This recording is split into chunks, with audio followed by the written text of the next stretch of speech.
What if I told you that the person you hire to fix your health or get you to your weight loss goals might have absolutely no idea how to help you keep the results? I just spent time behind the scenes in nutritional groups, and what I saw stopped me in my tracks. They were smart, they're certified, they're well-meaning health professionals asking questions that reveal these nutritionists have almost no framework for long-term transformation. They know how to hand out meal plans. They know how to calculate macros or your calories. They know how to tell you what not to eat. But when it comes to behavior, your mindsets, your relationship with food, blood sugar balance, what happens when motivation fades? Crickets. They don't know what to tell you. They don't know what to do. So in this episode, I'm going to pull back the curtain. I'm going to give you the 5 questions you have to ask before you ever hire a nutritionist. They're not like cute questions. They're not surface level questions. They're questions that are immediately going to tell you whether or not this person's going to help you build a life or just land you in another short-term diet in disguise. And if your goal is weight loss, I've got a bonus question that might change everything for you. So if you've ever lost weight and gained it back, if you've ever hired a nutritionist before and felt like you were the failure because you hired a professional, if you've ever wondered why nobody is talking about blood sugar behavior and truly helping you to sustain a lifestyle, this one's gonna hit. So press play, because once you hear this, you'll never hire support the same way again. So I am never the first nutritionist that somebody comes to work with, but I am always the last. Why? Why is that? Why do so many people start working with a nutritionist and then either say it didn't work for them, they give up, and then they're coming to me, another nutritionist? Like, what makes them think it's going to be different this time? Well, I am going to pull back the curtain on what goes on in the nutrition coaching world and why so many people struggle with success, even though they're working with a nutritionist. We think we're hiring a nutritionist and therefore all nutritionists are the same. Now, and I know that we know that that wouldn't be true, but we don't know what to look for, what to ask, and how to know that a nutritionist is really going to work for us for the long term. You shouldn't have to hire multiple nutritionists in order to be able to reach your goals. Like, it shouldn't be like that. And so this is part of the reason why people get so frustrated and upset, because they're like, I've already tried it all. And we believe we've already tried it all because we've already hired multiple nutritionists. I had one client who hired a combination of nutritionists and dietitians, 12 of them before she came and worked with me. And so this episode is dedicated to you finding a nutritionist. Now, I know I'm a nutritionist, so like, Carrie, why wouldn't we just come to you? You can come to me. But at the end of the day, A, I can't work with everyone. And B, we all are in the good fight. I coach and certify nutritionists so that they can build their own businesses. I have this whole belief of abundance. I have a belief that if we could all do the things that we need to do, we can help people get healthier. If my passion is to help people truly become the healthiest versions of themselves, then I got to make sure that everybody out there that wants to do the same thing has a way to do that. And so for you, I want you, if you're going to work with a nutritionist, I am going to share with you 5 interview questions that you have to ask before you ever consider working with a nutritionist. This is going to help you figure out if this is the person that's truly going to give you the sustainable lifestyle that you say you want. And I'm going to have a bonus question for you that's kind of going to be that telling moment as to whether or not this is the person that is for you. Now, what I will warn you about with these 5 questions is that it's going to make you think about what you really want. Because let's be honest, we live in a society where weight loss is the goal. Like, if you go to your doctor and you're quote unquote overweight, the response is you need to lose weight. The weight loss industry is not also a health industry. And that is a thing that we need to remember. We have really convoluted the definition of what it means when something is working, and the concept of weight loss being the root cause of everything else that's going on. When I ask clients, like, why do you want to lose weight? They'll often give me all sorts of reasons around peace, about food, confidence, health. But we don't realize that going after weight loss is not necessarily going to give you the path that gets you to the other things that you say you want. So part of this process is going to be you getting super clear on what you say you really want if you're considering working with a nutritionist or if you're just considering going on this health journey at all. So if we're ready to dive in, I am not just going to give you these 5 questions. I'm going to actually be a little controversial here, which is something I do on a regular basis. I am going to, without giving you the actual people's names or the organization, I am going to literally take you behind the curtain so you can see some of the questions that other nutritionists ask other nutritionists for support on. And I think you'll be shocked by what you see and what you hear in terms of what they are asking for support with. It's a really interesting business. And as somebody that certifies other nutritionists, I know that's a little bit of the wild, wild west.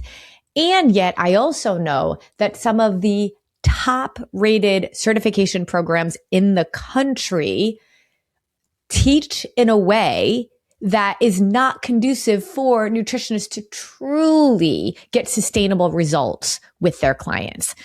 In my book, From Corset to Crown, Disrupting Everything You've Been Told About Weight Loss, Confidence, and Self-Worth, I unpack the $150 billion weight loss industry, which because of the pharmaceutical rise with Ozempic and Mounjaro and all the GLP-1s, it's actually grown even more. It just depends on whether you consider it a weight loss industry or the pharmaceutical industry.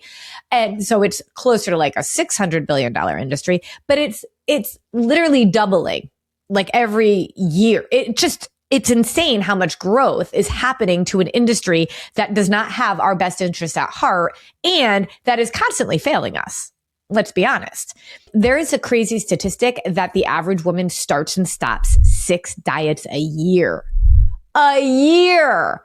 What are we doing? Well, we're trying to constantly go after this elusive goal of this ideal body and weight loss because we believe that that's what's going to get us happiness. So nutrition coaching businesses or certification companies are part of the problem in a lot of ways, because and I have many, many certifications. I have a certification from this one company I'm going to talk about here. I know that the concept of a lifestyle change is what they say they teach. But when you actually kind of peel back the curtain, you realize we're just talking about another diet. That's what we're talking about here. And I really don't think we know how to teach anything other than dieting. And so I am going to share with you from a company that has, oh my gosh, they have 500,000 followers. I'm in a coaches community with almost 60,000 coaches.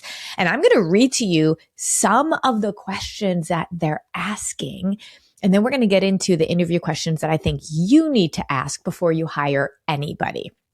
So I'm going to read to you this one post, and this is what really got me thinking, I need to do a podcast episode on this. You need the tools to know what to ask, but I also think we need to really reconfigure what we want and why we want it. All right. So just today, somebody posted that she is currently coaching 3 clients that have not had any results. Okay. Their weight keeps yo-yoing. So that tells me right now we are talking about weight loss, right? I did a search in this group for how many people have a goal of weight loss. And it was just like, I actually searched goal and I went through and I just looked at literally 97% of every single post that somebody posted about their clients and their goals was weight loss. And one of the things that I constantly talk about is like, why are we not pushing back on our clients to say, do you want health or do you want weight? Because with weight loss goals, they're ego driven. Even though people will say that they want to get healthy, we know that deep down, this is about how we look. And when you're super stressed out on a Monday night and like life is just lifed and there's chocolate cake on the counter, you're going to say, screw it. I'm not going to lose 40 pounds by tomorrow, so I'm going to eat the cake today. So as I plant that seed, go on and listen to the rest of this question. They stick to their plan on weekdays, but weekends, they're not able to keep their plan due to family activities, hanging out with friends, or travel. Okay. There's even more to this, but I just want you to hear one of the comments. Now, this is not just one comment. This is like all the comments. One person says, I think you know, and they do too. It's time to treat the weekend like the weekdays. When the scale starts moving, they'll be more motivated. And then they led them to a link to the website of this coaching certification business that's actually about quit weekend overeating. If their families support them, then it's time for them to consider having a conversation about what support really looks like, not only during the week, but on weekends as well. Okay.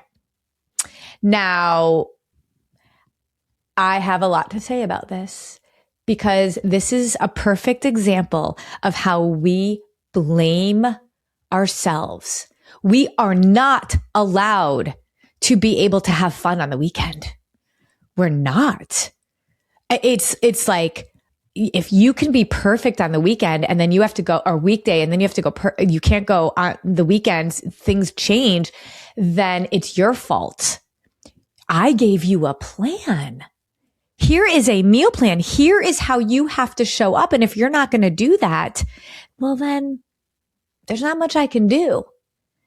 And it's saying they're not allowed to deviate.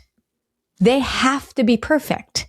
And I am looking at right now, there are 70 comments on this post, and it is one after another, is that they try making them intermittent fast. Oh my gosh. Have them track their food on the weekend. Have you ever had them try tracking on a Saturday?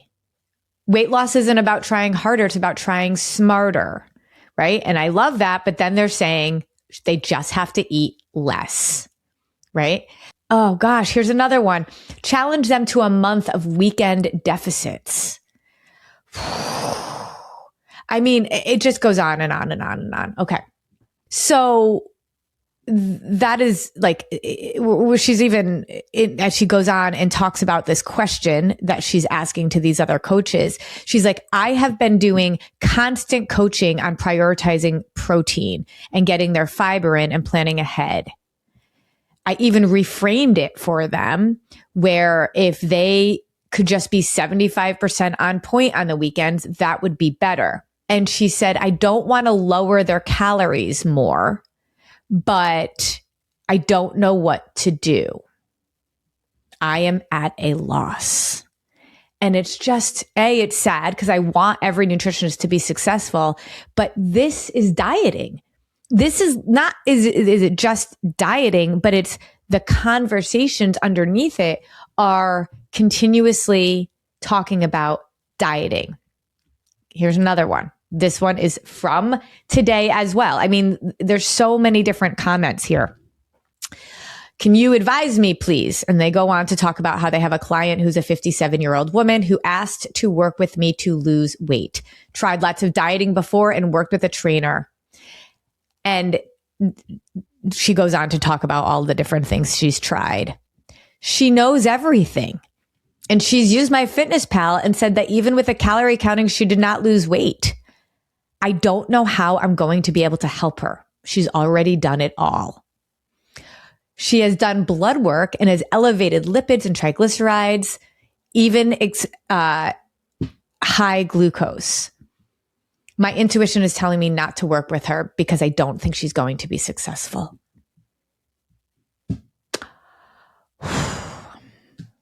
This is where, first of all, it's a weight loss goal. Her blood work is all problematic. We have to focus on the things that matter. And she's already done everything. And she even uses MyFitnessPal to track her food. At what point are we going to realize that that's not the formula? And just because she's tried everything, this is what we do. We try diet after diet after diet.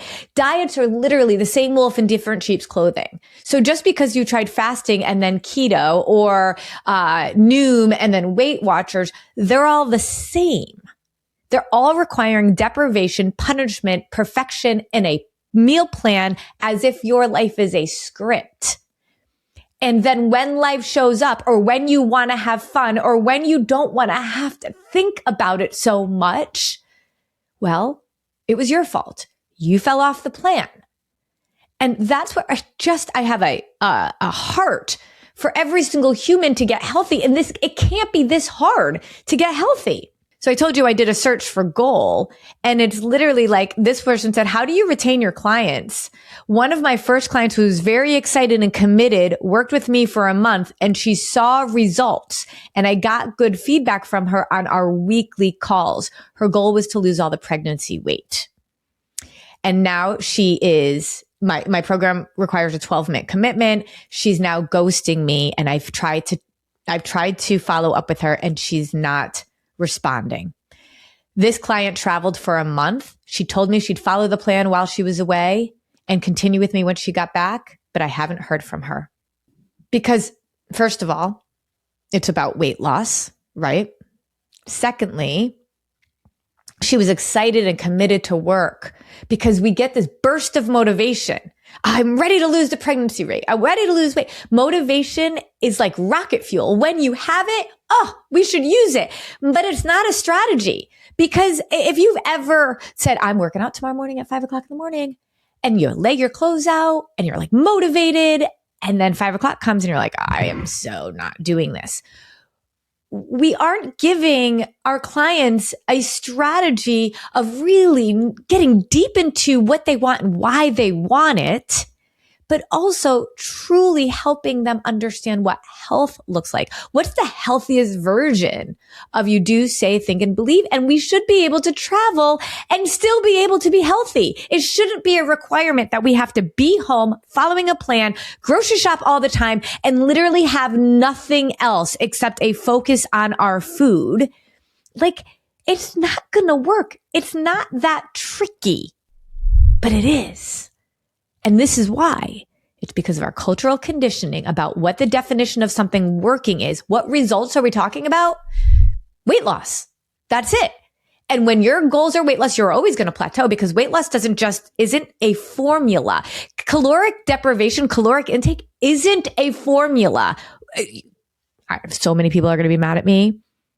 And do you know, like, if you talk about calories in, calories out, and how many calories you're supposed to have a day and all of that kind of stuff, like, first of all, we have to know this, and I know we do, that 350 calories of Oreo cookies is not the same as 350 calories of, say, turkey, almond, and apple. It's just not. And yet we focus on calories. Calories, I have no idea how many calories I take in. And this is the thing. Nobody really knows the formula. They don't. In fact, in all of the certifications that I've done, really in a quest, because I actually was first introduced to the concept that I teach around blood sugar stabilization and PFC3, eating a protein, fat, and carb every 3 hours. It's just like so simple. I mean, it's more nuanced than that, but that's how simple it is. I learned that first, and then I got all my other nutrition coaching degrees, because I was like, certifications, because I was like, how do people teach calories? Because I was never taught initially how to coach calories. And as I went through them all, I'm like, this is really hard. This is so impossible. This is like a lot of math. And then I realized nobody does the math. There is a calculator that you can buy with a membership of whatever certification that you're doing, that you just enter in their weight and their height and what their goal is. And then they're going to spit out a caloric intake.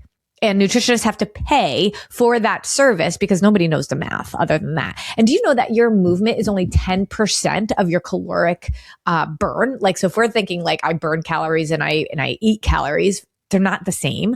And two, only your exercise only counts for about 10% of that. So like, what are we doing? And also, the more you exercise, the more you strength train, the more fuel you need for food. It is an impossible equation. No wonder these poor nutritionists are so stuck. Here's another one that happened. This was a few months ago.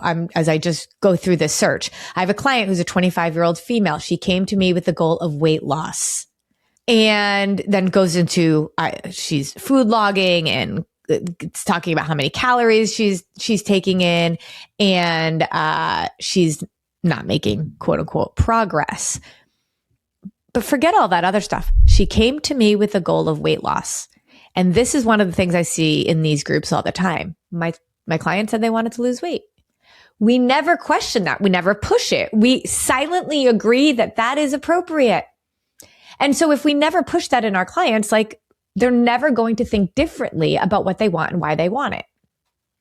And so when we are just constantly around calories in, calories out, my goal is weight loss, and we as nutritionists just blindly say, well, they're our client, I just give them what they want, we're not giving them what they need.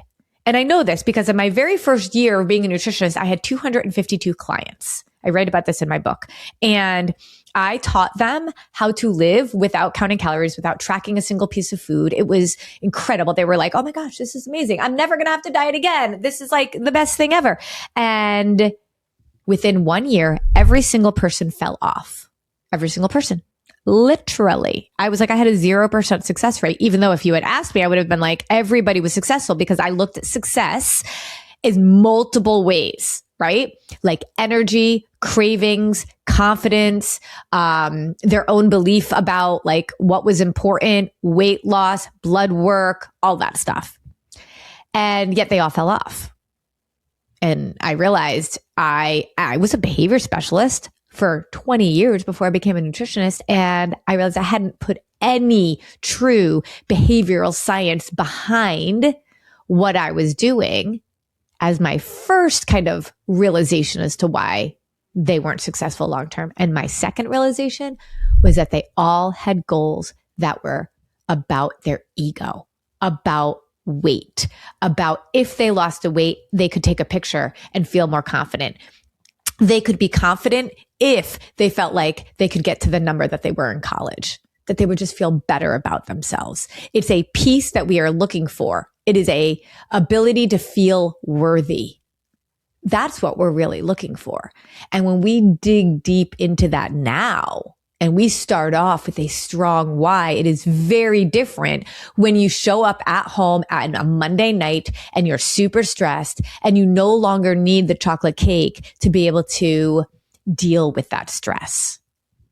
That we understand what we are doing, why we are here, and have identified with a blueprint, a literal blueprint, like a literal 4 squares that they write.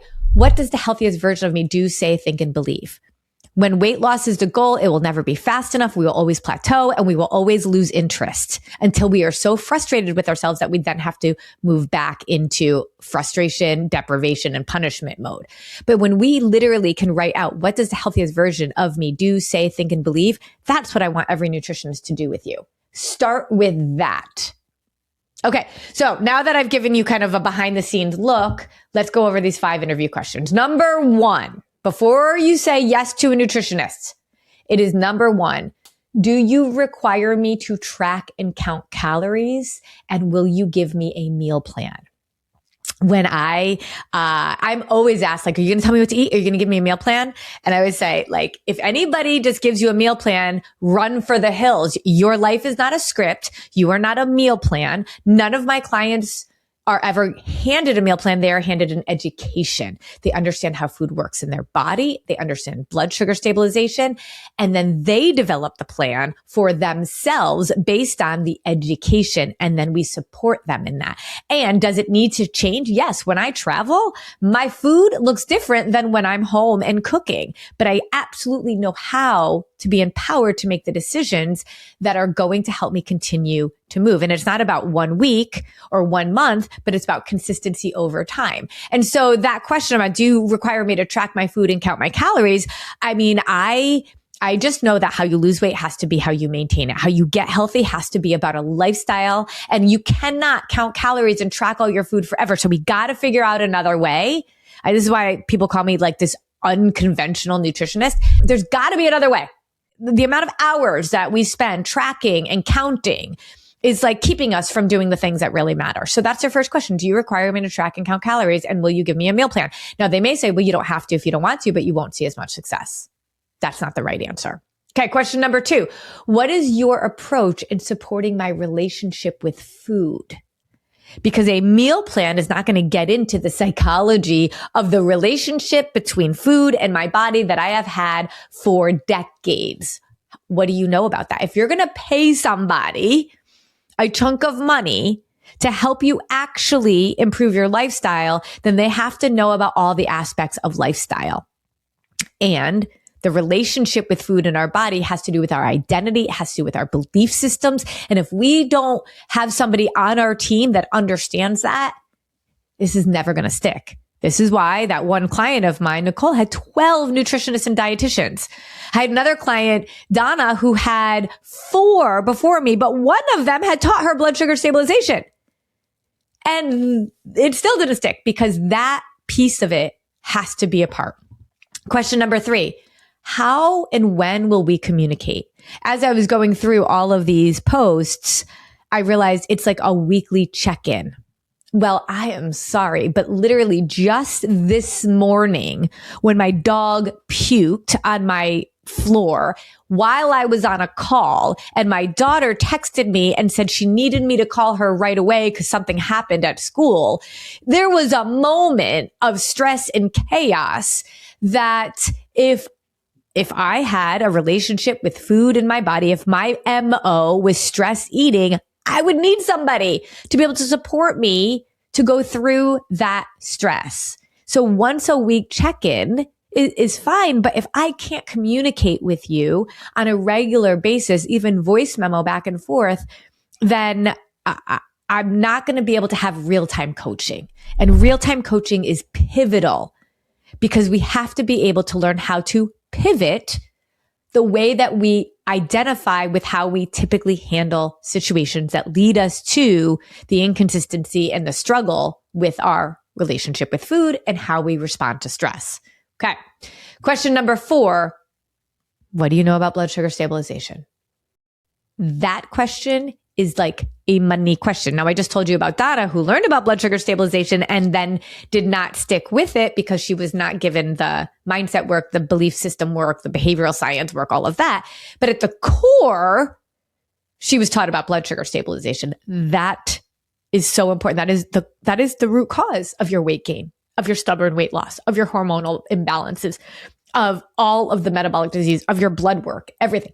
The root cause is blood sugar dysregulation. We've had clients that say, well, you're expensive. And I'm like, well, I guess it's your definition of what expensive means, because to me, it's way more expensive. I have a neighbor literally across the street from me who pays $660 a month on his diabetic medication. And not just for diabetes, but all the other metabolic disease that goes along with it. And I'm like, not only is that monetarily expensive, but that's expensive on your entire ability to live, right? The cost is insane. I get that people will say like, Carrie, I have a nutritionist in my insurance company and they pay for that. Okay. Ask them these questions first, because what's the point of doing something? There should be nothing that's more prioritized than truly taking a hold of your health. I didn't say weight, I said health. And this is why I have a children's nutritional literacy book coming out and program, because we got to start teaching this when we were young. Something like 38% of teenagers are now pre-diabetic. No. So we have to learn about that. Okay. Question number 5. How do you support the behavioral aspect of a lifestyle change? None of these coaches are such good people. They don't want people to join for a month and then ghost them. They want to know that they have been able to change somebody's lives for the long term. But if we are not focused on behavioral change and the science of that, then it's not going to happen, even if you're teaching all the right things of what to do. Because how many of us have ever said, I know what to do, I just don't do it? I mean, let's be honest. All of us know, even if you didn't hire a nutritionist, you've got to eat in a way that's likely serving your body more than you're doing right now. And you've got to move your body more. Like if you literally just broke it down to those 2 things, we all know that. We're not doing that. And so a nutritionist that does not understand behavioral change when it comes to a true sustainable lifestyle is not going to actually get you what you say you want. All right. So let's go over those 5 questions. 1, do you require me to track and count calories, and will you give me a meal plan? Kind of like 2 questions in one. Number 2, what is your approach to supporting my relationship with food? Number 3, how will we communicate and when? Number 4, what do you know about blood sugar stabilization? And number 5, how do you support the behavioral aspect of this lifestyle change? Now I have a bonus for you. It's a little bit like a trick question, and it's not even a question. It's a statement, and I want you to see how they respond. Okay, you ready? If they say, well, what are your goals? What is your goal? My goal is to lose weight. All right, just say that. Just say that. And I want to know if they push you. I want to know if they ask you more. I want to know if they try to reframe you to true deep health. That's going to tell you so much about whether or not this is the person that you should be working with.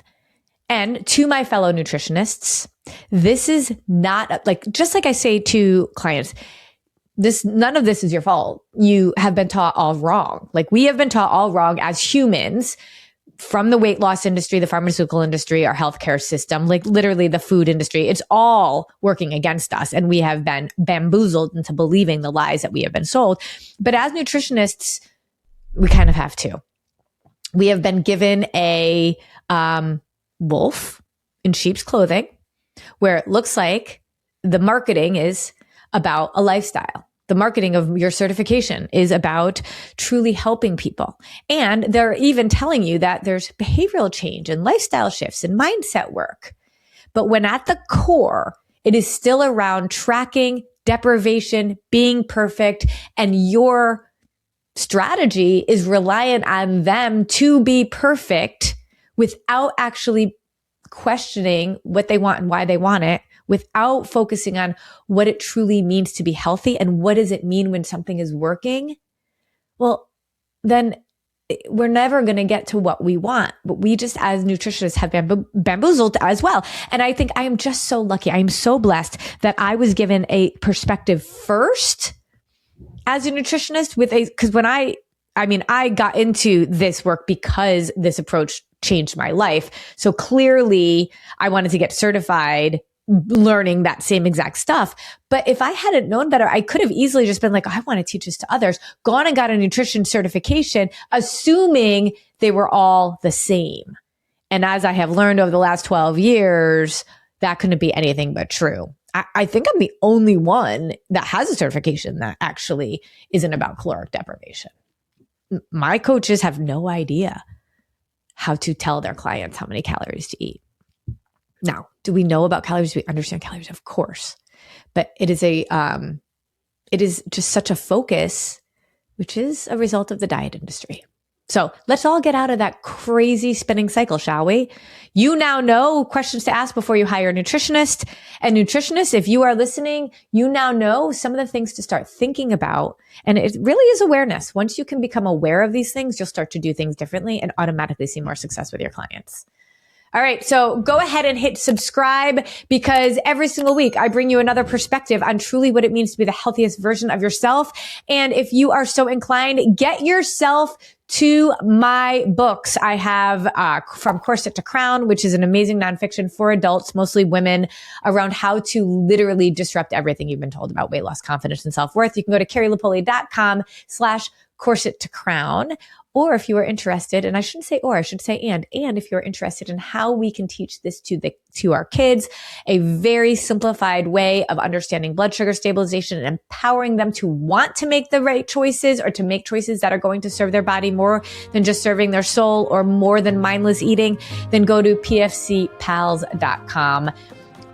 It's just an amazing journey to be able to help people truly succeed for life. We'll see you next time.